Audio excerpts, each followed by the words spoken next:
say that, the surgeon is coming and he's coming to cut. And the thing is, now we are trying to change this impression on the patients about the. Do you have a pointer? A pointer? No, pero no, Just in case.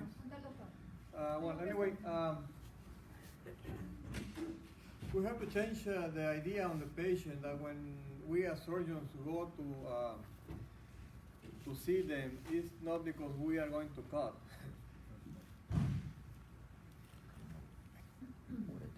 Yes, most of the times we are going to cut, but we are trying not to do this cutting the less aggressive or the more conservative as we can. Depending usually on the wound, depending on the patient, and depending on the expectations in the future for the patient. When we do a wound debridement, a surgical debridement of any ulcer or any wound, basically what we are going to do is remove all the tissue that is not to be there. The tissue, slough, the scar, any foreign bodies that may be in the wound, we have to take them out to allow this wound to heal properly. When we take the patient for a debridement, basically what we do is this, remove all what the tissue that may promote infection or may retard the healing of the wound. With this, we are trying to prevent infections on the wound, and obviously we have to have a better view on the wound, the margins, the base, see if there's anything like bone exposure, tendon exposure, make sure that everything is being cleaned properly. And obviously try to interrupt all the process to make this wound to become chronic and become, for a long period of time, a problem for the patient. So when we see these wounds in the patient's room or in the wound center, basically what we want to see is if there's any necrotic tissue or foreign bodies, scar, slough that need to be removed. Obviously, if the wound is infected, we have to be careful and remove this infection the more that we can, remove the infected tissue. And obviously, this is a complete, team work with the infectious disease guys, with the wound care guys, to take control of this, and remove all the biofilm, all the tissue that is on top of the wound that prevents the wound to heal like it has to heal. We have different methods, different ways to do the debridement. Some of them are selective. Selective means that we are just working on the wound, on the dead tissue, on the scar or slough that we have to remove. And the non-selective is when we take everything, doesn't matter if it's part of the wound or it's even healthy tissue. We want to talk a little bit about these debridement options. Which one we are going to select depends on the patient again. We have to make sure the patient has good blood supply to the wound, make sure the patient has an adequate expectations regarding recovery. Not the same treating a bedbound patient, old patient with all kind of medical issues, treating a young patient with minimal problems like no diabetic or no problems with otherwise can prevent the wound to heal. Also, make sure there's a proper analgesia on these patients when we do the wound care. Some patients don't feel anything. Diabetics, we know they have this problem with the neuropathy. They lose sensation in the extremities. They don't feel many of the things or the debridement we do in the wound center. Sometimes we don't even use any topical anesthesia to do the debridement. Even sometimes we've been able to amputate those with no anesthesia at all because the patient is just not feeling anything. Also, depending on who is doing the debridement, is how capable this guy doing the debridement is, how far he is able to go. Some people train for wound care, they have to know how far they can go regarding doing the debridements. Sometimes we can cut too much, sometimes they cannot cut that much, to prevent problems. And also see how urgent it is to do the debridement. Some people may wait, we can go conservative. Some people need an urgent, quick, fast debridement of the wound to prevent this to give more problems to the patient. We have always to discuss with the family and the primary doctor about the options. We cannot forget that the patient is part of the family, his family, his community, and they are usually the people that are going to help us on the wound care. Sometimes, or many times now, we can refer a patient to a home care agency, to a rehab center, but sometimes they are limited regarding the resources or how they can provide, the help of this patient. So the family has to step up and help us with the wound care. They have to learn how to do the dressing changes. They have to learn how to change even the wound bags sometimes because there's no way or they cannot find someone to help them. We can use topical anesthesia, just numb the area, have local anesthesia, you inject some lidocaine around the wound to do the debridement. Regional anesthesia and general anesthesia, usually with the help of the anesthesiologist, an anchor block, a popliteal block, or the general anesthesia usually for the big wounds. Next one. This is what I was telling you about the capability of the caregiver. It's basically the caregiver is the one that has to know his limitations, how far he can go in the debridement to prevent him to getting problems, to get in trouble, and expose the patient for a complication that he doesn't need. So an urgent debridement will be that patient has a problem with infection on the wound, has poor perfusion, obviously it's a painful wound, and there's a large amount of biofilm on the top of the wound or covering the wound. The thing here is this to infection and perfusion.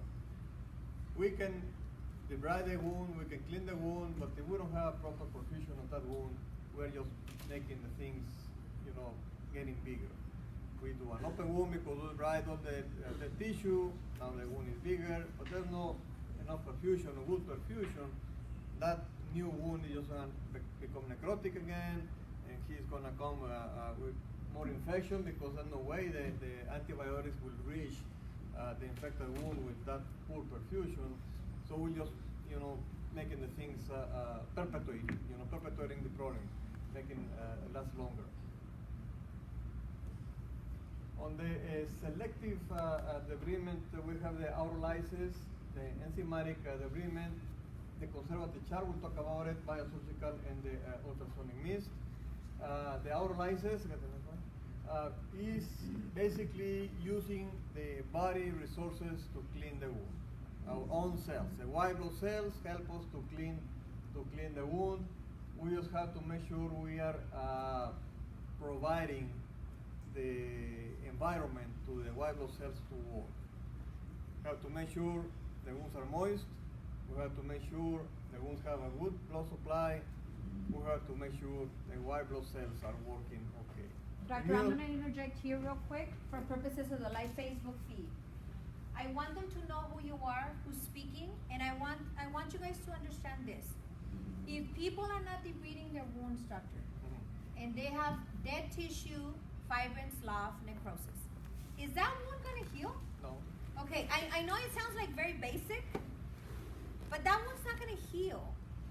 So patients need the blood to be flowing, the dead tissue needs to be taken off. Dr. Farias, how long have you been a surgeon?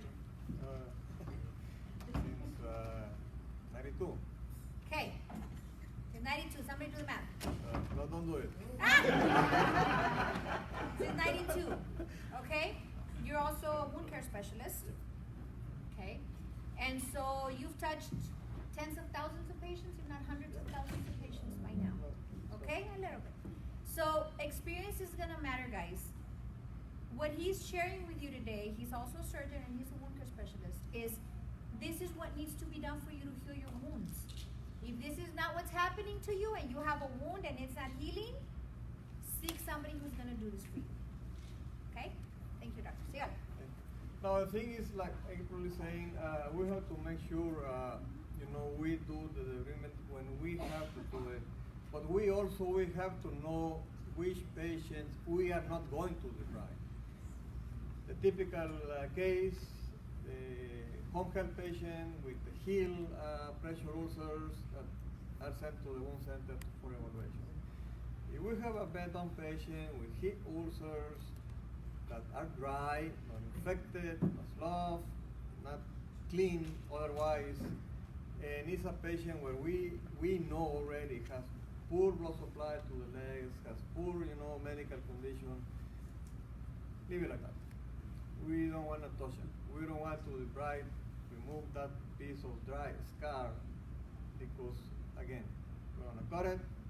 The tissue has no blood supply. The patient is bedbound. Keep on putting pressure on the heels.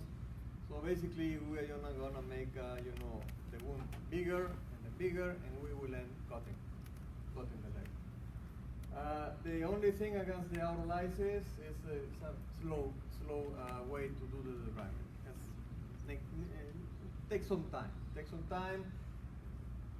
Typically the hydrogel. Put the hydrogel, get the patient to see every week, every 2 weeks, just to remove whatever slough is getting, falling off, and clean. It may take weeks and months.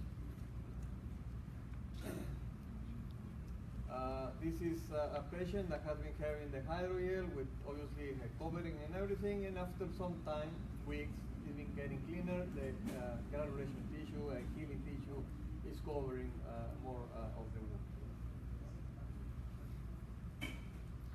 The enzymatic is when we use some kind of product to help to degrade, to destroy the tissue that is not helping the wound to heal. This is basically the one what we use when the white blood cells, when our immune system is not good to do the cleansing of the wound. Immunosuppressed patients or diabetic patients, obviously immunosuppressed, have some kind of immunosuppression. So the collagenase ointment that we use is the one that's going to help us. Actually, that's the only one available at this moment here. So we use this collagenase ointment to put on the skin, on the wound, and obviously has to be placed just on top of the wound, not on the skin around it, because it will harm the skin. It has to be placed just on the wound, and we have to check it to make sure it's working properly. And obviously this ointment is going to start removing or destroying some of these scar tissue, so we have to keep an eye on this wound, to keep on cleaning every week, every 2 weeks, make sure the wound is having a good progress with the cream. This is more specific than the autolytic treatment that we just talked about, because again, this is ointment that is targeting the collagen that is in the scar tissue of the open wound. And usually there's a secondary dressing. Secondary dressing means that we have to keep the wound moist. So we put the xanthil, the collagenase, we put the hydrogel or a moist gauze on top to keep it moist, and to promote the working on this cream. This is a patient that started with this scar. He started to use the xanthil, and then slowly went to granulation tissue, clean granulation tissue. And this is basically to prepare the bed of the wound for something else. Most of the times, a graft or some kind of product that can help us, promote or facilitate the healing of these wounds. Let's stay there for the life feed. So, non-healing wound, necrosis, hard, granulation, beefy red, beautiful wound. For the clinicians and for the community and for the patients. Esta herida que está negra y dura no se le está sanando. Necesitamos que busque un practicante, un médico, una nurse practitioner, enfermera práctica avanzada, alguien especializado que lo ayude a poder llegar a una herida que va a poder granular y sanarse. You're not going to heal a wound like this, guys. If that's what you're seeing in your patients all the time, guess what? Whoever's taking care of the wound is not doing what they need to do. You need to get them to somebody that knows what needs to be done, like Dr. Farias, to get the patient to hear Because let me tell you, it's an art, and it takes time and skill to get a patient from here to here. You might say, oh my gosh, that's a really bad wound. Man, this is beautiful. Just like Mr. Printy's case. If you guys look at the brochure, so I showed you when he was already beautiful. He was already beautiful. If I remember correctly, I think Dr. Farias did the surgical debridement to get him to the beautiful granulation like this. But when he came, he was worse than that. It was dry, hard, and infected. And so it takes art and skill. And you're not just going to cut all that out and it's going to get to here. You have to have circulation. You have to address the infection. You have to address all of the things to be able to get to the patient here. So it is skill. It's an art. It didn't just happen that the patient got here, and this is actually beautiful work. When you see a practitioner's wound that's beefy red with granulation, they know what they're doing. When you see a practitioner's work that's dry hard, and they're just throwing a collagenase on there for the last 12 months, they don't know what they're doing. It's become a business, and it needs to stop.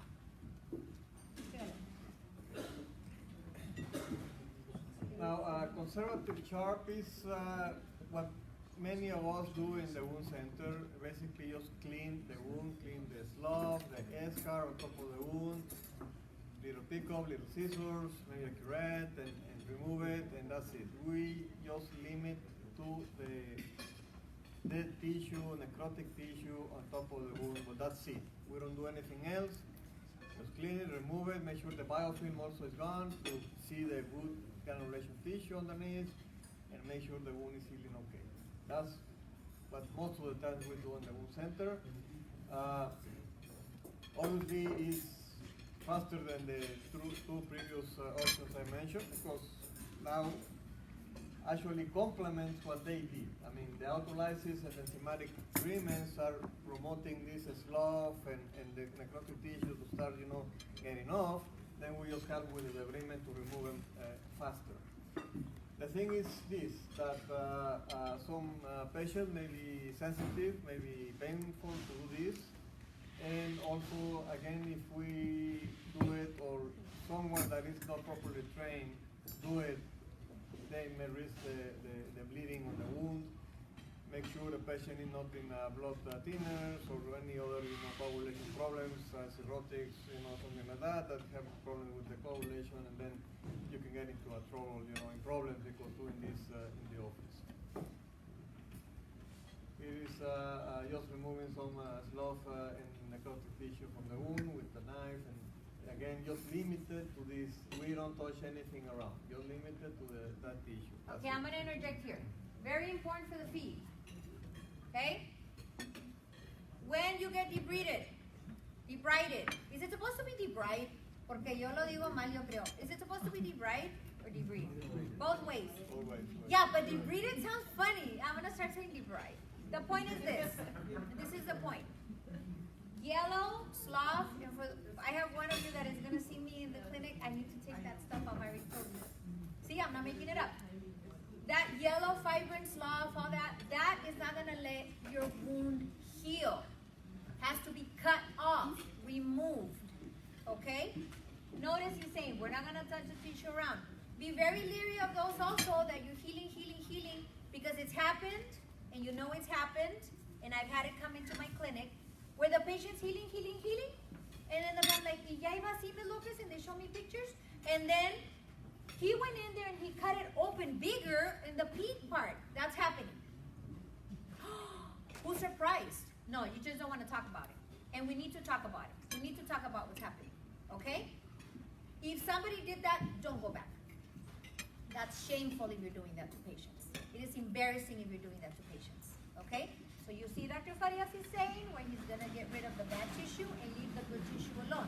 You don't cut tissue that's granulated. Then the biological or biosurgical methods is like a last resort. The use of maggots, sometimes in some centers they like to use this. Usually it's used of patients that are not candidates, to take to the OR for surgical debridement. Bad sick patients where nothing else can be done, and this is like the last resort. There was a boom some years ago trying to use this because apparently the maggots help on removing all the debris and all the tissue, and supposedly they were promoting also the wound healing. But apparently nothing has been proven, and so far we are back to the last resort option to use on some patients. And it showed that it's not more effective than any other method, so it's not worth, to make all this, what we have to do to get the maggots to the wound instead of trying something else. The thing on the maggots is not just put the worms there and that's it, Have to be careful, have to be special kind of maggots, have to have a good control on the wound for preventing the maggots to migrate somewhere else. And there's a hassle, taking care of these wounds. It takes a lot of effort to take care of these wounds. Yeah, so not looking good, but some worms there in the wound. And then we have those that come in with real worms in the wound. Yeah, those are good. We need to remove them. Yeah. And the use of some saline solution with acoustic waves, with the ultrasonic mist, it's called. It's like a Versa jet we use sometimes in the center. We just use the water with the power of the acoustic waves to clean the surface of the wound. It's very superficial, selective. The thing is that it can cause some bleeding, so we have to be careful with the bleeding, and it can be also painful depending on who we are working. That one? This is a pencil on the Versa jet. We just pass it, on top of the wound to clean the debris and the slough. And again, it's very superficial and helps in some like big ulcers, superficial ulcers. They would okay to clean the wound. Like this. It has just all the biofilm on top of the wound. We just pass the Versa jet and we clean it, and it looks much better, more shiny after all the biofilm has been removed. Now the real surgical debridement, the one that we take the patient to the OR, non-selective debridement, is the kind of debridement April was saying. We have a wound, we go and cut everything around to remove everything and have a brand new ulcer, a brand new wound. Sometimes we have to do this.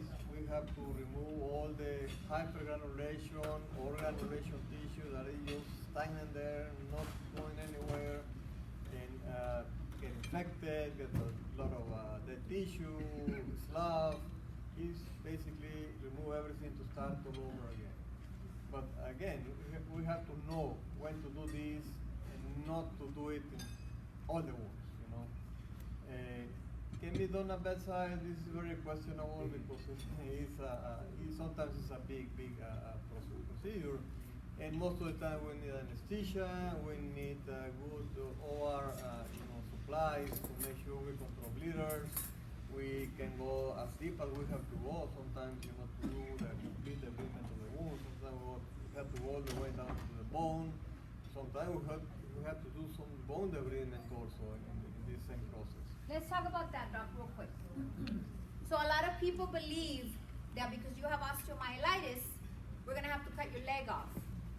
That is no longer the case. We have patients that we've worked on together that have chronic osteomyelitis. Now let me tell you something about osteomyelitis. We understand that if you have osteomyelitis in the foot and it's chronic and there's still some bone infection or some bone changes, right? You may develop a new wound later because the bone has some sort of problem. But you don't decide when the patient cuts the leg, because medicine says and science says that if you don't heal the bone, you're going to end up with another ulcer. Let the patients deal with it. I've had patients that are told, well, you have chronic osteoarthritis, if you don't cut your leg, you're going to die, or you're going to get ulcers all the time, and it's just better for you to cut the leg. If I have osteomyelitis on my foot, leave my foot on me. Give me a chance to heal. You know, I always tell patients, how old are you? I'm 80. How many kids did you have? And the families in the room. Well, I had 5. And I look at the children and I say, she carried you with those feet. She walked while she was carrying you. These feet have worked a lot. Leave the feet on her. And I'm going to be very honest. If there's a patient that has a wound on there, and they happen to be with practitioners that don't know how to heal it, and they want their wound on their foot instead of you cutting off their leg, leave the wound on that patient. It's their wound, it's their foot. Okay? Osteomyelitis, like the doctor said, when you have osteomyelitis, sometimes there's bone changes where you have to go and scrape down the bone or cut a part of the bone, or they say like, the whole bone is sponge, like we need to cut more or we need to do an above the knee. And then you go back and you tell the patient, this is where we're at, you know, this would be the best choice for you. But in the end, it's always the patient's choice. What is done to the patient? And if you are incapable of giving them another option, it's your moral and ethical obligation to refer them somewhere else for a second opinion. Okay? I just wanted to say that about when he's talking about cutting into the bone. Another thing, you know, sometimes in sacral wounds or toe ulcers, we have bones exposed, and sometimes we just scraping or cutting a little bit, or those bones may help, you know, control the infection, get granulation tissue over the bone, and to cover it. The problem is especially the heel ulcers, the heel wounds when the bone is exposed. If we start scraping that bone, we may end injuring more, you know, the bone, and the problem there is the joint between the leg and the foot. We may heal the wound, but that foot won't be non-functional. So that's when we have to balance, you know, is good to heal a wound that is not only, you know, for a leg that is no longer be functional, or better cut, get the prosthesis on the patient, and the patient will start walking or will be able to walk again. But some things, things that we have to discuss with the patient that put the options on him. Now regarding that, doctor's talking about prosthesis. I speak up a little more so everybody can hear me in the live feed. So, if we have had, sadly guys, patients that come to us that need an amputation. I mean, we try to help everybody, but sometimes the cases are already too damaged or there's so many comorbidities. There's my friend was supposed to be here with her prosthetics company, her license didn't get on time, love you.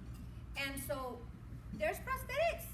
We're in a country where we're blessed to have prosthetics companies. I've ordered prosthetics of arms, of hands, of legs.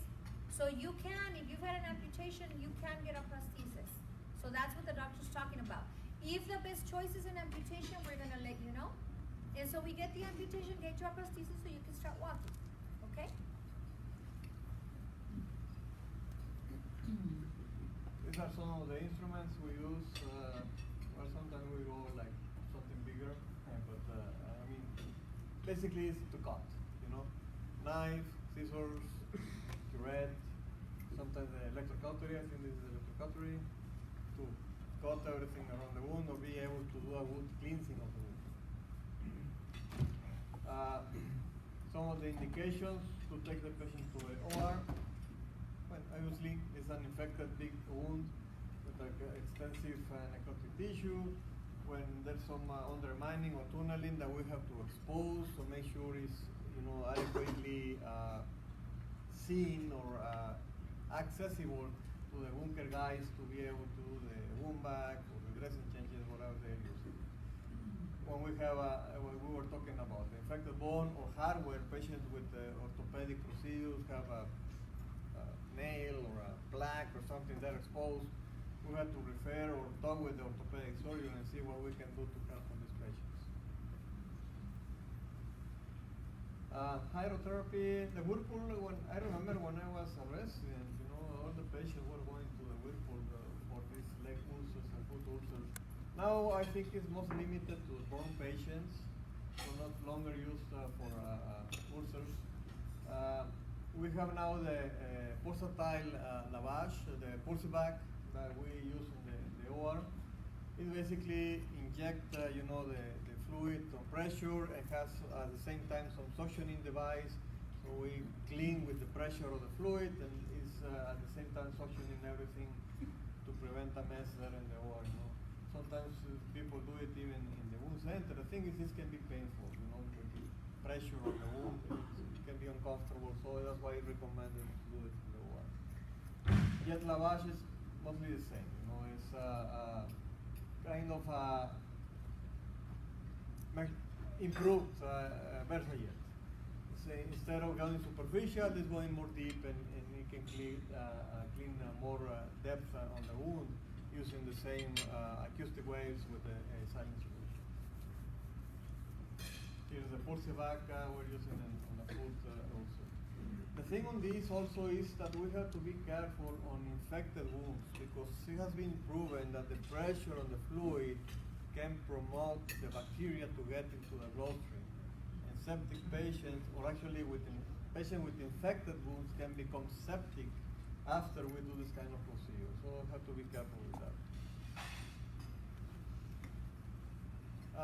A little talk about the wet to dry. Some people say that there's no reason for the wet to dry to exist anymore with all the options we have. Some people use it, and I think there's still some indications for the wet to dry dressing. The thing on the wet to dry dressing is we have to try to do it the way it's supposed to be done. Put a moist gauze, not a soapy wet gauze on top of the wound. It's to be moist to prevent, you know, to allow it to dry, and once it gets dry, take it out to remove all the tissue adherent to the gauze. The thing is this, can be painful, and some people, when you rip you feel it. So it's, you know, to be used on selected patients.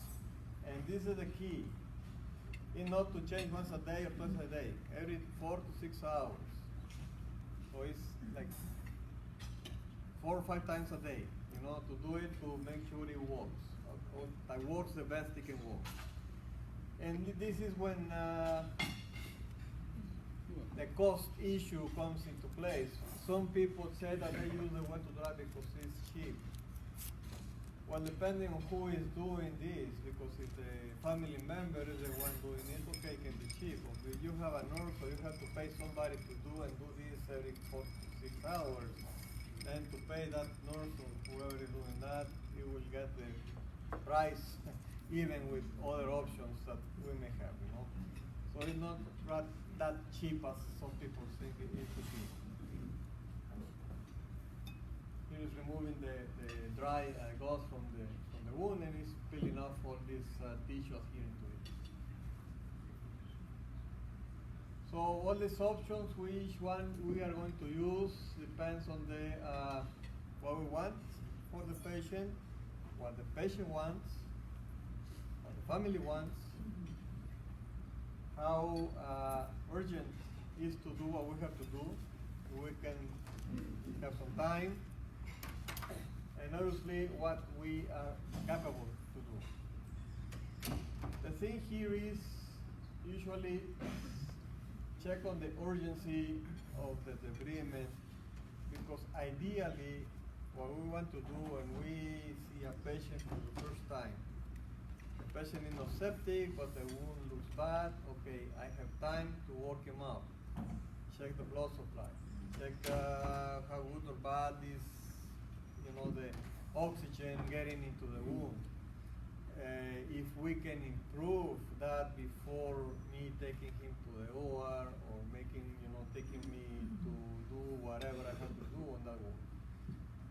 When we tell the patient what we don't want to do is taking you to do something that is not going to heal, and then take you back again to do something else, bigger, and then something bigger, and we'll end doing 5 or 6 procedures when we could do one procedure from the beginning. Okay, I'm gonna interject in that for the feed, okay? One of the reasons why I use this team is because they know when not to do something. So we also have some providers that will consult. They say, okay, you know what? We need to do these things first. We're gonna wait a little on that procedure right now. And then they'll call somebody else because they want that cut off. You need to understand your limitations and your lack of knowledge in certain areas. He is a specialist. If you don't get debrided or they're not taking him to surgery right away, easy to, there's a reason. As long as the case is moving and there's a logical reasoning of why we're doing it, then understand that there's a process. Okay? So I appreciate that sometimes, like, you know what, we're gonna hold off on that. We're gonna do these two, three things first, then we'll go back to that. But that's why the coordination is real good, because what happens is then something doesn't get done and everybody forgets and nobody follows up, and then the patient doesn't get what was next. So it's very important.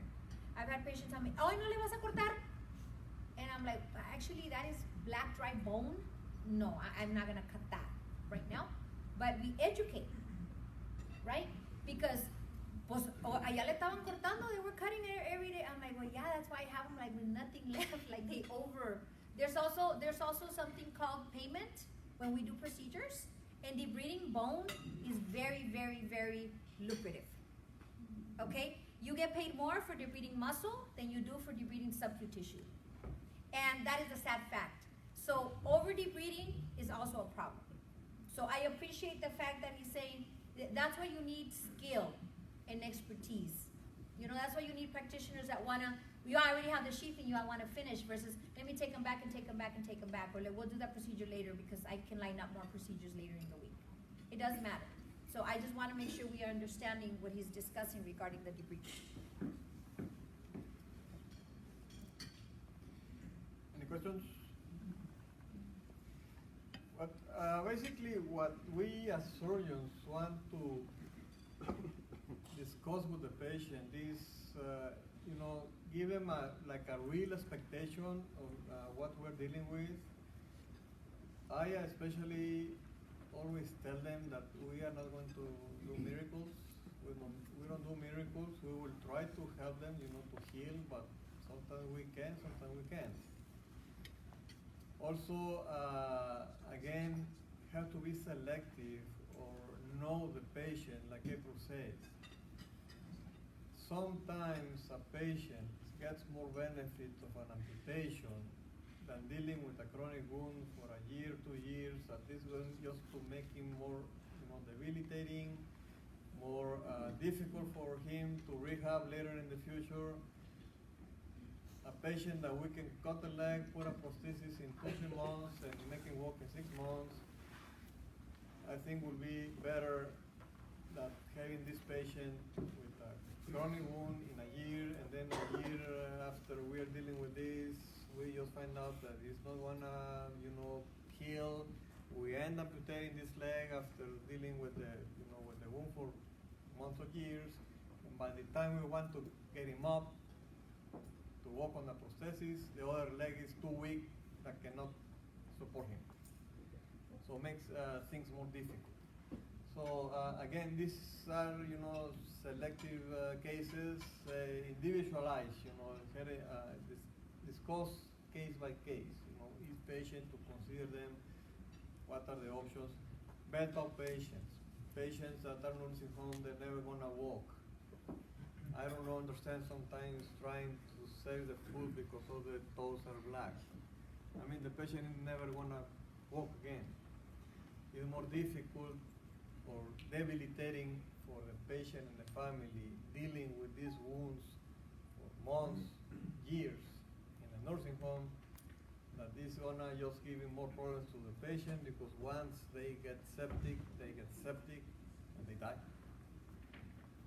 And we could prevent this, cutting the leg that, you know, the patient is no longer gonna use anymore. So Doctor's talking about when you need to do an amputation, okay? There are cases, guys, when we need an amputation. That is the most humane option for these patients. So that's why it's important to have ethical practitioners that can tell you when. Doc, when is it imperative that we actually need an amputation? When the patient is septic, which means they have infection in their blood. When they're getting so debilitated from trying to deal with a necrotic foot and it's not improving. If you're trying and there's some times where it's not gonna improve, what he's saying is it's better to get that problem resolved and the patient's gonna feel better. We've had patients that after they get their amputation, they're like, you know what, Ms. Lopez, please thank Dr. Farias, because I finally rested. And that's when the patient has severe pain, you know, sepsis, or they're just not improving. That is also a humane thing. There's a reason why we have surgeons. We need them. But picking the right patient, like he was saying, that there is a place for amputations. You just also have to have a doctor you can trust that he's making really the best decision for you based on your best outcomes and not necessarily his best interest. So, sí, Se perdió. Se desconectó. ¿Le seguimos con el próximo slide, doctor? Sí, porque es lo de Go ahead. Hyperbaric. Hyperbaric. Oh, yes. Hyperbaric medicine. What is hyperbaric medicine, doctor? Ego Telemedicine Solutions. Yay! That's my fault. I did that. I have Luis doing 10,000 things, right, Luis? Hyperbarics is a treatment based in the administration of pressurized oxygen.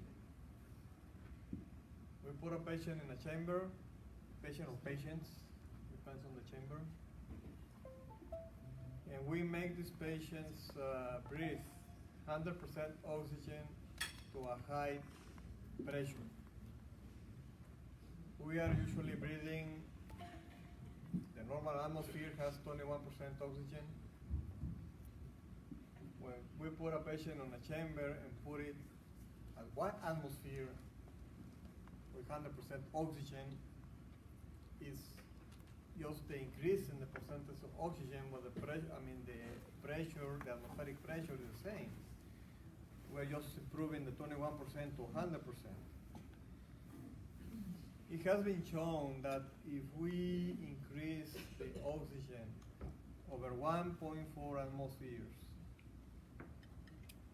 the amount of oxygen getting into the blood system, and then the amount of oxygen getting to the skin in all parts of our body increases, and is a significant increase that helps on the healing of some specific wounds.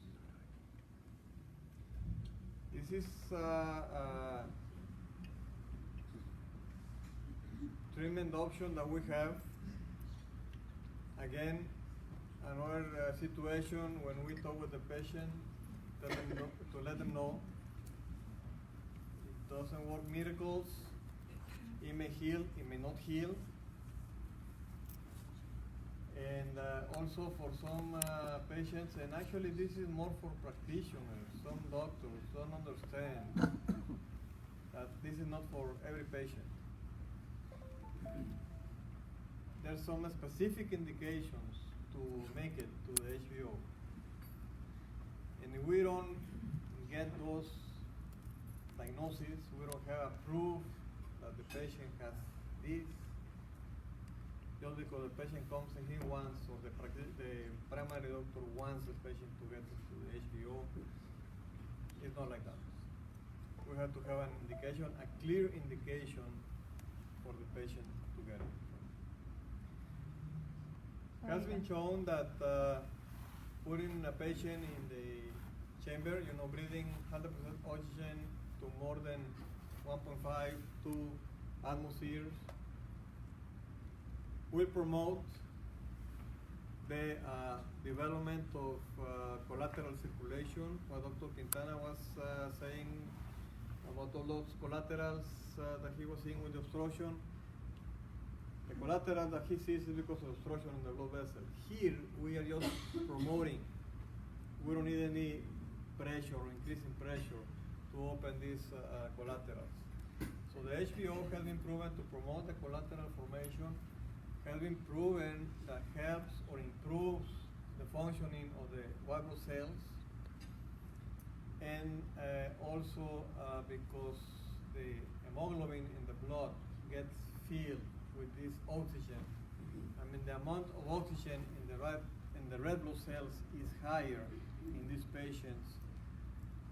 The amount of oxygen getting into the wound is obviously higher, and is going to help on the wound heal. This, yes.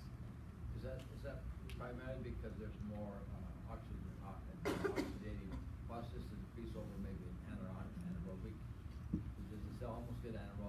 Well, actually, that's one So of you the. don't make as much ATP because of that? Where it's oxidated, you increase your ATP production, does that still have more energy? Is that where it's coming from? Actually, the oxygen now treated, using it as a treatment with the HBO has been proven that behaves like any drug. Has dose indications, has overdosing, has side effects, and yes, for anaerobes or anaerobic infections, actually that's one of the indications. Fasciates, necrotizing fasciates, or gas gangrene that are produced by anaerobes.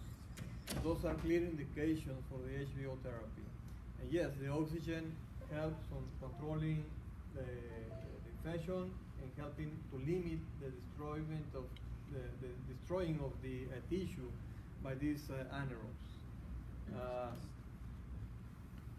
But also has the problem with toxicity. If we use too much of oxygen, can be also toxic. So we have our dosing, for this. So basically, for us, we use it for necrotizing fasciitis, gas gangrene, on diabetics with ulcers. The Wagner degree 3 ulcers or higher has been proven that also helps. Patient with chronic osteomyelitis, refractory osteomyelitis, no acute osteomyelitis. Sometimes it's difficult to understand that. We need the patient to confirm, to check that it's actually a chronic osteomyelitis what he has and not an acute process. An acute osteomyelitis, it won't qualify for HBO. These are the indications that we usually use. This HBO initially, like years ago, started to be treated, and actually the actual current clear indication for HBO therapy is what we know. Gas intoxication, CO2 poisoning, CO poisoning, air bubbles, the decompression sickness, what is called, embolism, gas embolism. Those are the treatments that are clear cut, for the HBO. But now we are adapting this to our needs. That is the healing of the wounds.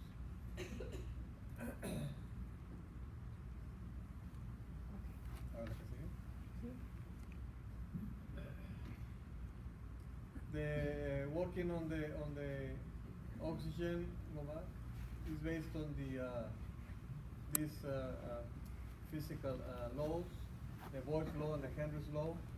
The Boyle's law is a mechanical effect of the gas, basically more pressure and less volume. So this works for the gas bubbles, the gas embolism or air embolism to decrease the size of the gas in the bloodstream. And the Henry's law is a physiological effect. That more pressure on the gas, more it gets into the liquid. This is the oxygen getting into the blood, into the serum. What I was talking increases the capacity of the blood to carry and deliver oxygen to the tissues. This is something that has been shown that even the oxygen is a powerful vasoconstrictor. We may think that, okay, we put a patient in the HBO, it's going to constrict the blood vessels, so it's less blood getting into the wound. It has been shown the amount of oxygen getting into the wound compensates for this vasoconstriction. Even without this vasoconstriction, there's more oxygen getting into the wound. So it's a clear benefit, on the use of this. And I was saying about the leukocyte function, improves with the amount of oxygen, increasing amount of oxygen in the blood. Helps on the antibiotics, to reach the wound also. Here is how the blood getting all this oxygen in the system is going to promote the formation of these collaterals and new blood vessels. More oxygen is getting diffused through the vessel to the tissues, and it's going to promote or help on the wound healing. It is showing on the skin the amount of oxygen, measuring with the partial pressure of oxygen getting all the way to the skin surface. From air is basically what we have in a normal person, 40 to 80 millimeters on the partial pressure of oxygen coming from the subcutaneous tissue to the skin. On atmosphere, this is just breathing 100%. This is with 21% oxygen in breathing. This is 100% oxygen. And this 100% oxygen with increase in the atmosphere pressure goes up to 500 of pressure of the oxygen getting to the skin. This is in just in less than 3 millimeters of thickness in the skin. How it changes.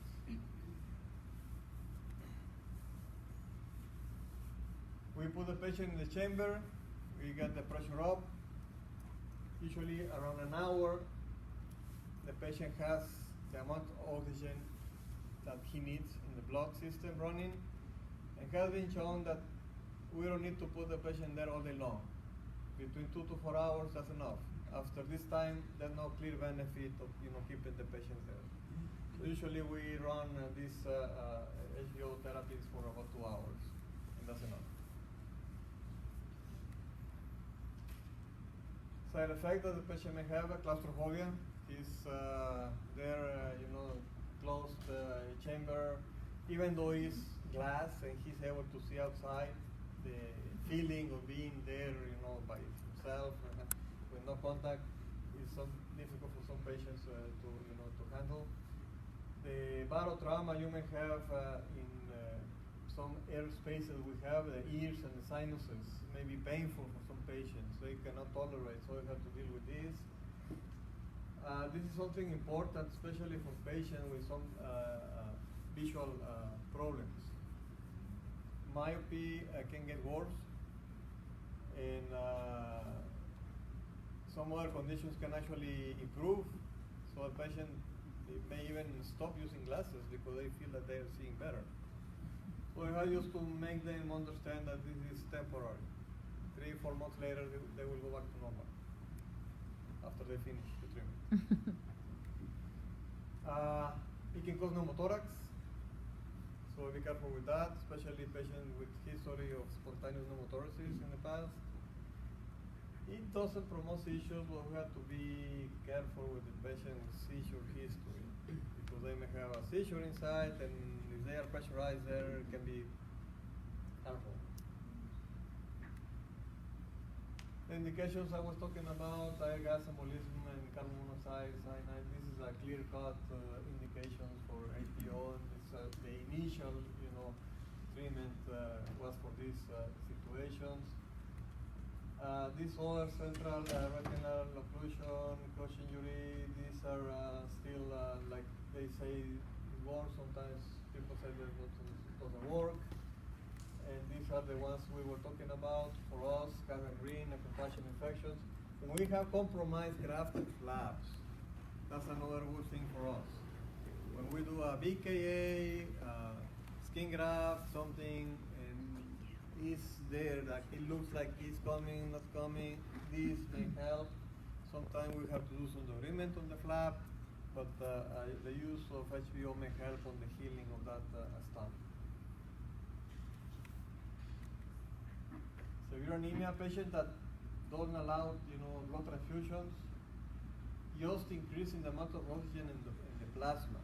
We don't need, to have enough red blood cells. Just increasing the amount of oxygen in the plasma has been shown that improves, the oxygenation of all the tissues.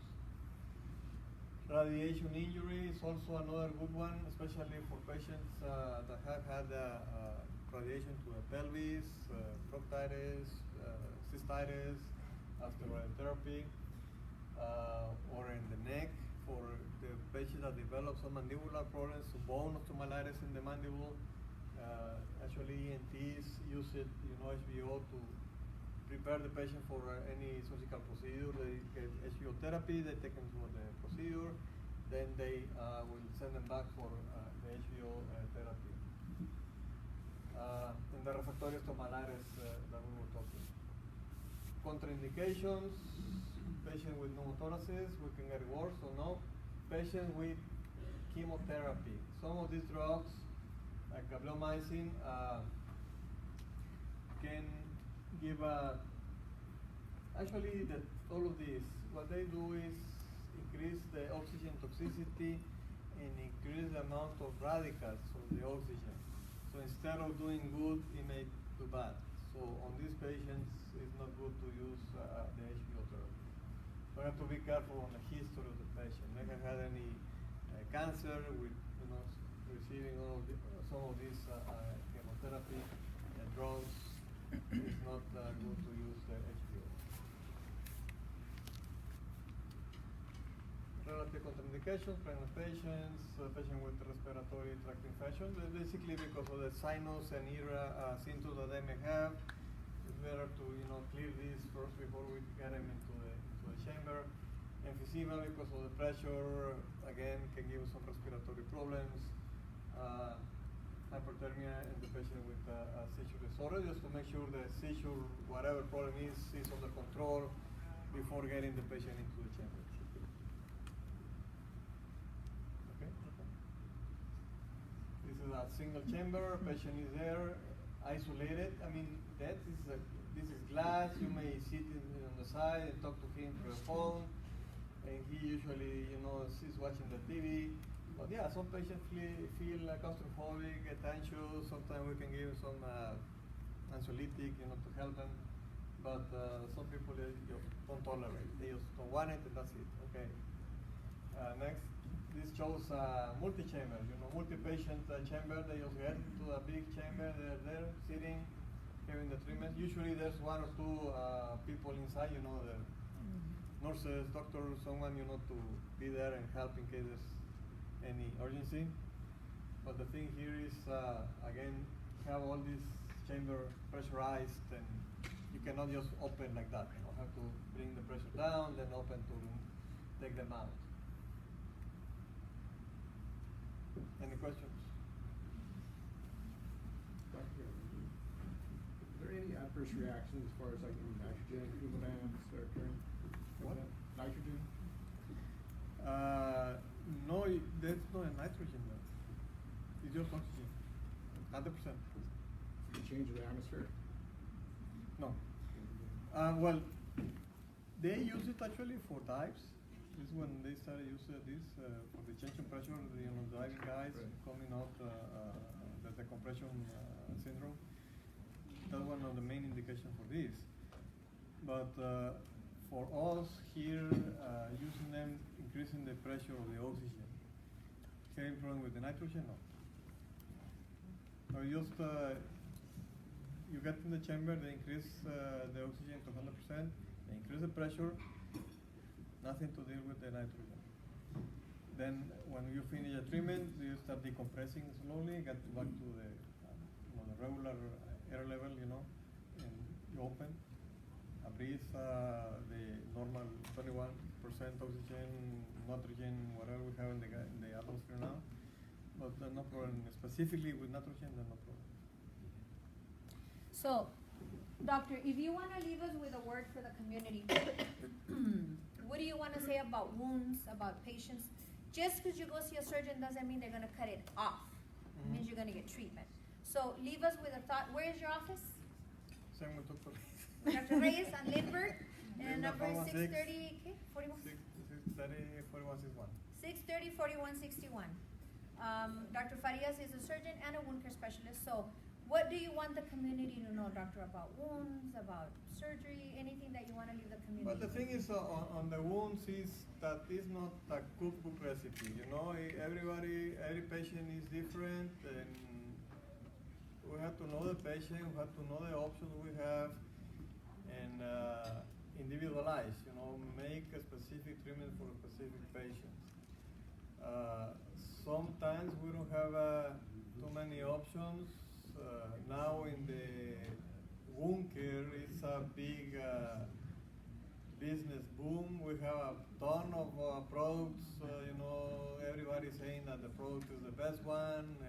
This cream is the best. This graft is the best. So we have to kind of learn which ones to trust and work. It's like drugs, you know. We have the whole book of drugs available. You don't use all the whole book of drugs.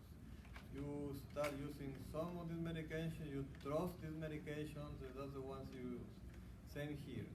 You use a cream, an ointment, a graft, whatever. You learn how to use it, you know when to use it, you trust it, and that's it. I think there's no sense on jumping from one product to the other. If one is not working, I mean, if it's a good one and it's used in the indicated fashion, you know, if use it when you have to use it, I don't see any reason to move to another one if it's not working. If it's not working, whatever you put won't work. So I have to move ahead. Cut, debride, amputate, whatever. You know, if not, just keep on losing time and resources and keep the patient just waiting for this to get better when you know it won't get better. So basically that, make sure that all the patients have checked properly, make sure the patient goes to a facility, wound care practitioner that has the options or can direct these patients to where they have to go to, you know, get the wound to heal. Many times have been mentioned here, this is a team effort, this is a teamwork. It's not like I'm gonna heal it, she's gonna heal it. I need Dr. Quintana, I need April, I need the podiatrist, I need Dr. Morilla, I need, you know, all the people have to work together to help on the healing of these wounds. Obviously, when we don't see the patients is the main thing. Nursing homes, home health agencies, rehab centers, family members, they are the main, you know, spies for us on the wounds. The wound is not looking good, the wound is getting better, the wound is starting to smell. Don't wait until 2 weeks, 3 weeks, I don't know how many weeks you are gonna see the doctor to follow up. Something is going wrong, something is looking good, go and have a check. All right, guys, thank you, Dr. Farias. We appreciate you. Vamos a su hamburguesa.